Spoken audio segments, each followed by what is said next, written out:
Welcome back to news TV 84 viewers. Break ਤੋਂ ਬਾਅਦ ਹੁਣ ਅਸੀਂ ਗੱਲਬਾਤ ਕਰਦੇ ਹਾਂ ਕੈਨੇਡਾ ਦੀ ਪ੍ਰਸਿੱਧ ਮੀਡੀਆ ਸ਼ਖਸੀਅਤ ਸਰਦਾਰ ਸੁਖਵਿੰਦਰ ਸਿੰਘ ਹੰਸਰਾ ਜੀ ਨਾਲ, ਜਿਹੜੇ ਕਿ ਪੰਜਾਬ ਡੇਲੀ ਅਖਬਾਰ ਦੇ ਐਡੀਟਰ ਵੀ ਹਨ ਤੇ ਸਾਡੇ ਨਾਲ ਹੁਣ ਫੋਨ ਲਾਈਨ ਤੇ ਜੁੜ ਵੀ ਚੁੱਕੇ ਹਨ। ਜੀ ਹੰਸਰਾ ਸਾਹਿਬ, ਵਾਹਿਗੁਰੂ ਜੀ ਕਾ ਖਾਲਸਾ, ਵਾਹਿਗੁਰੂ ਜੀ ਕੀ ਫਤਿਹ। ਵਾਹਿਗੁਰੂ ਜੀ ਕਾ ਖਾਲਸਾ, ਵਾਹਿਗੁਰੂ ਜੀ ਕੀ ਫਤਿਹ। ਜੀ ਹੰਸਰਾ ਸਾਹਿਬ, ਭਾਰਤ ਦੀਆਂ ਚੋਣਾਂ ਸੰਬੰਧੀ ਗੱਲਬਾਤ ਕਰਨ ਤੋਂ ਪਹਿਲਾਂ ਅੱਜ ਅਸੀਂ ਤੁਹਾਡੇ ਕੋਲ ਜਾਣਨਾ ਚਾਹਾਂਗੇ, ਜਿਵੇਂ ਕੈਨੇਡਾ ਦੇ ਕਿਊਬਿਕ ਸੂਬੇ ਵਿੱਚ ਹੋਈਆਂ ਚੋਣਾਂ ਵਿੱਚ ਲਿਬਰਲ ਪਾਰਟੀ ਨੇ ਸ਼ਾਨਦਾਰ ਜਿੱਤ ਹਾਸਿਲ ਕੀਤੀ ਹੈ। ਤੁਸੀਂ ਇਹਨਾਂ ਚੋਣ ਨਤੀਜਿਆਂ ਬਾਰੇ ਸਾਡੇ ਦਰਸ਼ਕਾਂ ਨੂੰ ਦੱਸੋ ਕਿ ਇਸ ਦੇ ਕਿਊਬਿਕ ਪ੍ਰਾਂਤ ਅਤੇ ਕੈਨੇਡਾ ਦੀ ਸਿਆਸਤ ਤੇ ਇਸ ਨਾਲ ਕੀ ਅਸਰ ਹੋਵੇਗਾ ਅਤੇ ਸਿੱਖ ਕੌਮ ਲਈ ਇਹਨਾਂ ਨਤੀਜਿਆਂ ਦੀ ਕੀ ਅਹਿਮੀਅਤ ਹੈ। ਇਸ ਬਾਰੇ ਜਿਹੜਾ ਵੇਰਵੇ ਦੇ ਨਾਲ ਜਾਣਕਾਰੀ ਦਿਓ। ਕੁਝ ਸਮੇਂ ਤੋਂ ਕਬੈਕ ਦੇ ਵਿੱਚ ਬਲਾਕ ਕਬੈਕ ਜਿਹੜੀ ਕਿ ਪਾਰਟੀ ਜਿਹਦੇ ਕਨਸਟੀਟਿਊਸ਼ਨ ਦੇ ਵਿੱਚ ਪਹਿਲੀ ਲਾਈਨ ਇਹ ਲਿਖੀ ਹੋਈ ਸੀ ਕਿ ਅਸੀਂ ਕਬੈਕ ਨੂੰ ਕੈਨੇਡਾ ਤੋਂ ਆਜ਼ਾਦ ਕਰਵਾਉਣਾ ਹੈ। ਸੋ ਉਹਨਾਂ ਦਾ ਮੈਂਡੇਟ ਸੀ ਇਹ। ਉਹ ਉੱਥੇ ਘੱਟ ਗਿਣਤੀ ਸਰਕਾਰ ਪਿਛਲੇ 18 ਮਹੀਨਿਆਂ ਤੋਂ ਚਲਾ ਰਹੇ ਸਨ ਅਤੇ ਹਮੇਸ਼ਾ ਹੀ ਉਹ ਕੈਨੇਡਾ ਤੋਂ ਵੱਖਰੇ ਹੋਣ ਅਤੇ ਇੱਕ ਵੱਖਰੀ ਜਿਹੀ ਵਿਚਾਰਧਾਰਾ ਨੂੰ ਪ੍ਰਬਲ ਕਰਨ ਦੇ ਵਿੱਚ ਰੁਚੀ ਰੱਖਦੇ ਸਨ, ਕਿਉਂਕਿ ਉਹਦੇ ਨਾਲ ਉਹਨਾਂ ਦੀਆਂ ਜਿਹੜੀਆਂ ਵੱਖਵਾਦੀ ਫੋਰਸਿਸ ਸੀਗੀਆਂ ਉਹਨਾਂ ਨੂੰ ਬਲ ਮਿਲਦਾ ਸੀ।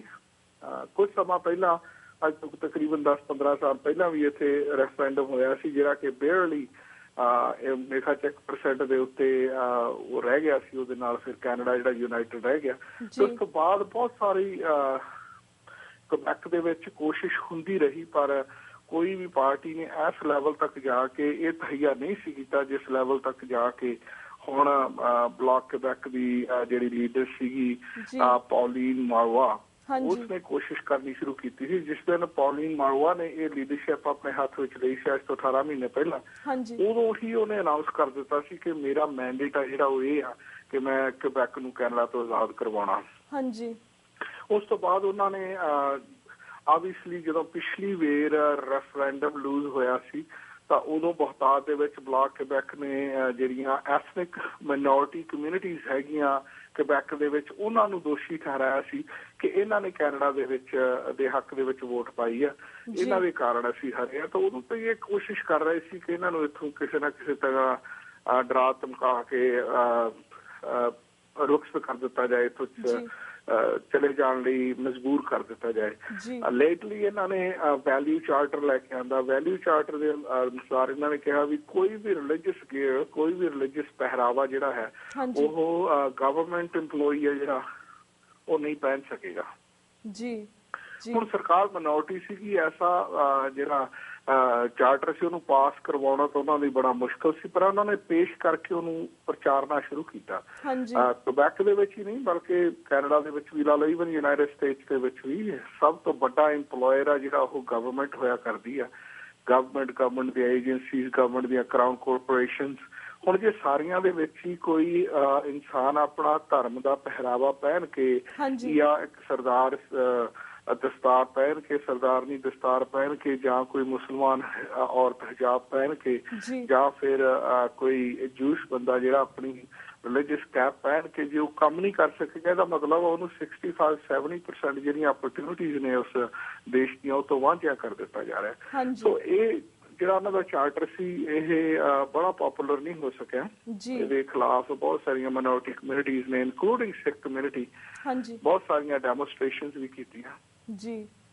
ਪਰ ਪੌਲੀਨ ਮਾਰਵਾ ਇੱਕ ਬੜੀ ਵਿਜੇਤਾ ਤੇ ਅੜੀਅਲ ਤਰ੍ਹਾਂ ਦੀ ਸਿਆਸਤਦਾਨ ਸੀ।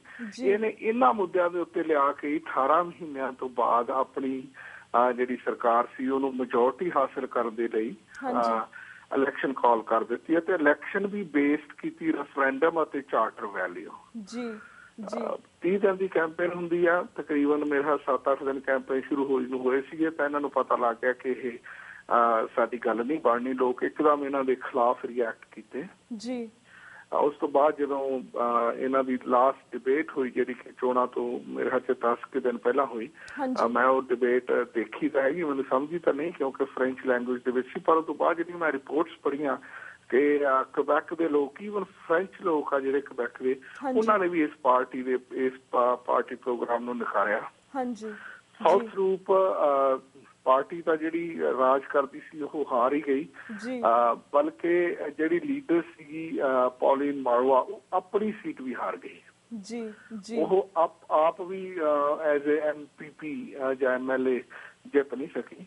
ਤੇ ਇੱਥੇ ਪਹਿਲਾਂ ਲੰਮਾ ਸਮਾਂ ਲਿਬਰਲ ਸਰਕਾਰ ਨੇ ਰਾਜ ਕੀਤਾ ਹੈ ਤੇ ਉਹ ਲਿਬਰਲ ਸਰਕਾਰ ਮੁੜ 18 ਮਹੀਨਿਆਂ ਤੋਂ ਬਾਅਦ ਫਿਰ ਸ਼ਾਨਦਾਰ ਮੈਜੋਰਟੀ ਲੈ ਕੇ ਰਾਤ ਇੱਥੇ ਜਿੱਤੀ ਆ।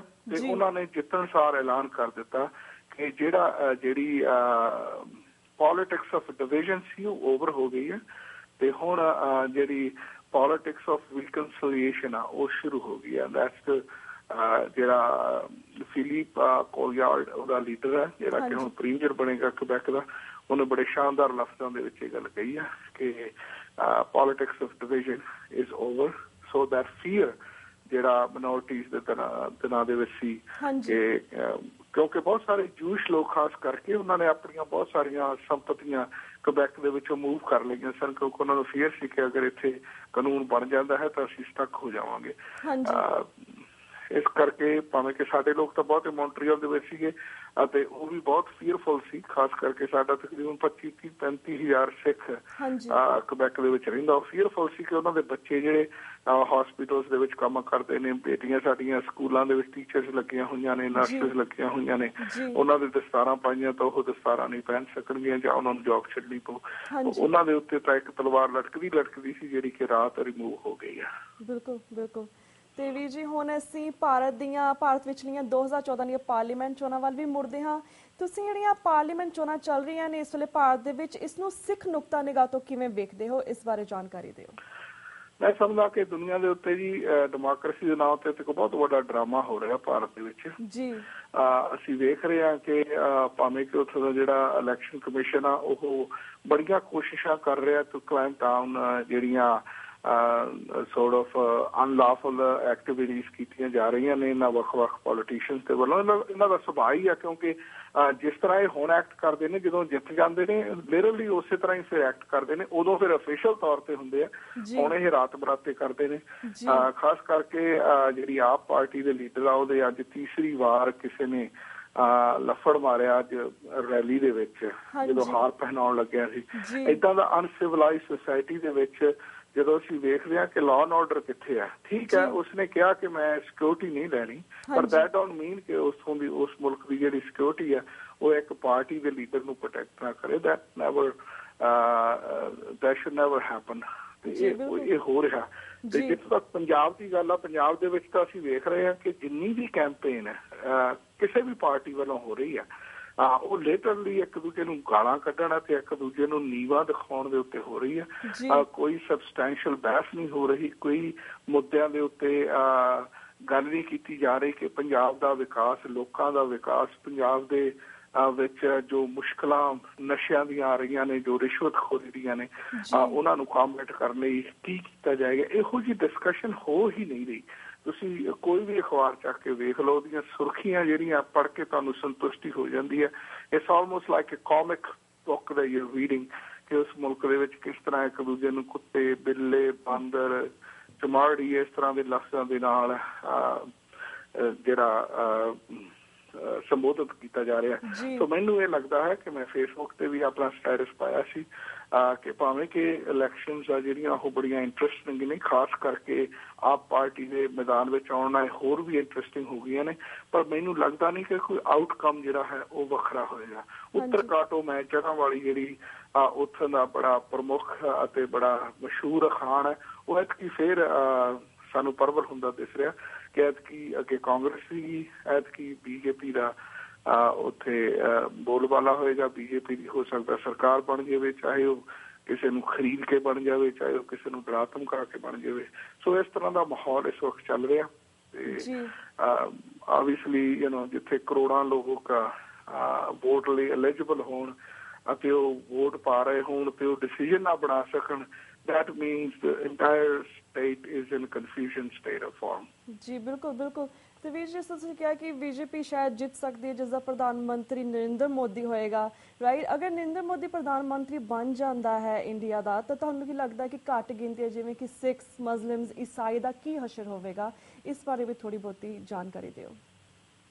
ਜਿਸ ਤਰ੍ਹਾਂ ਗੁਜਰਾਤ ਦੇ ਵਿੱਚ ਅਸੀਂ ਉਹਨਾਂ ਦੇ ਰਾਜ ਦਾ ਮਾਡਲ ਵੇਖਿਆ ਹੈ ਕਿ ਕਿਸ ਤਰ੍ਹਾਂ ਸਿੱਖਾਂ ਦਾ ਦਮ ਘੁੱਟ ਰਿਹਾ ਗੁਜਰਾਤ ਦੇ ਵਿੱਚ, ਉਹੀ ਮਾਡਲ ਨੂੰ ਅਗਰ ਅਸੀਂ ਅਪਲਾਈ ਕਰ ਲਈਏ ਸਾਰੇ ਹਿੰਦੁਸਤਾਨ ਦੇ ਉੱਤੇ, ਜਿਸ ਇਨਸਾਨ ਨੂੰ ਅੰਗਰੇਜ਼ੀ ਨਹੀਂ ਬੋਲਣੀ ਆ ਰਹੀ, ਜਿਹੜਾ ਇਨਸਾਨ ਇੱਕ ਆਰਡੀਨਰੀ ਪੱਤਰਕਾਰ, ਇੱਕ ਜਰਨਲਿਸਟ ਦੇ ਸਵਾਲਾਂ ਦੇ ਸੰਤੁਸ਼ਟੀ ਦੇ ਨਾਲ ਜਵਾਬ ਨਹੀਂ ਦੇ ਸਕਦਾ, ਜੇ ਉਹ ਇਸ ਮੁਲਕ ਦਾ ਪ੍ਰਧਾਨ ਮੰਤਰੀ ਹੋਏਗਾ ਤਾਂ ਯੂ ਕੈਨ ਇਮੈਜਿਨ ਕਿ ਉੱਥੇ ਕਿੰਨੇ ਲੋਕਾਂ ਦਾ ਦਮ ਘੁੱਟੇਗਾ।